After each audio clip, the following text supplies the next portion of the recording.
पिंजरा पिंजरा रे। तू सांगतोस ते सगळं खरं कशावरून? अक्का, माझ्यावर जर कोणी उपकार केले ना तर त्या माणसासाठी मी वाटेल ते करतो.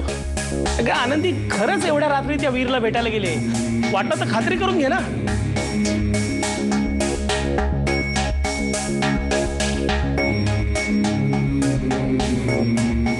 तू किती इमानदार आहेस हे मला चांगलंच माहिती आहे. अक्का, सतत असंच काहीतरी देत राहा. मग बघ, सीबीआय सारखं काम करतो मी तुझ्यासाठी. मला एवढंच कळतंय की तू तुझ्या आईशी असं वागायला नको होतस. अरे काय बी झालं तरी त्या तुझ्या आई आहेत ना राजा. हेच मी आईला सांगत होतो आनंदी की आई तू समजतेस तशी माझी आनंदी नाहीये. बघ, त्यांना काय समजायचं ना ते समजू दे, पण माझ्या पायी त्यांना काय बी बोलू नकस. मी एक काम करतो, मी लगेचच आईला फोन करून तिची माफी मागतो. त्यापरीस घरी जाऊन त्यांच्या पायावर डोकं ठेवून ये. पण मला असं वाटतं आधी आईला फोन करतो म्हणजे तिला थोडं तरी बरं वाटेल. काय झालंय? लागला फोन? चला लागल. शहाण्यानं फोन बंद करून ठेवलंय. अरे देवा, कुठल्या वयातल्या पोराला किती बोलायचं याचं जरा भान ठेवा.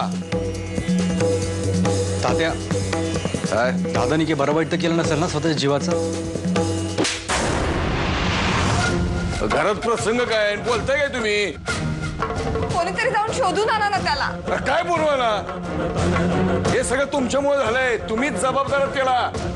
मी सांगितलं ना, मी माफी मागन त्याची, पण आधी त्याला शोधून तर आणा. अरे कसं बोलून आणणार? कुठं आहे ते तर कळलं पाहिजे. नारायणीने आनंदीची माफी मागितली. त्या दोघींमधले संबंध आता सुधारले.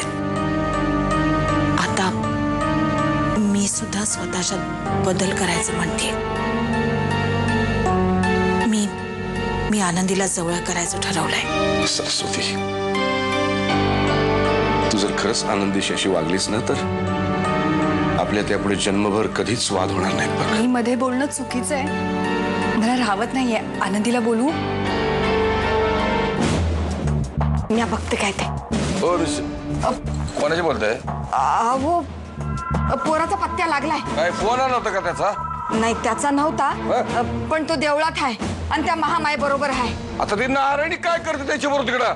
नारायणी नाव मग आनंदी. आता आमची सुनबाई होय. मग काळजी करण्याचं काही बी कारण नाही. अहो, काळजी करायचं कसं कारण नाही?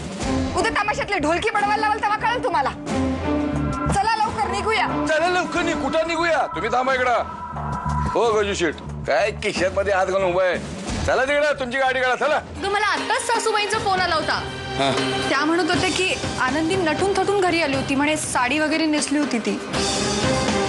अहो, ऐकताय का? म्हणजे आनंदी जर का हिच्या सासरी गेली असेल तर मग काळजी करायची काही गरजच नाहीये. काळजीपोटीच फोन केला होता त्यांनी. त्या म्हणत होत्या की ती घरी आली आणि वीरला कुठेतरी बाहेर घेऊन गेली. अजून त्यांचा पत्ता नाहीये. वीरचा फोन पण लागत नाहीये. सगळं काय प्रकार आहे? बाहेर कळलं तर लोक काय म्हणतील?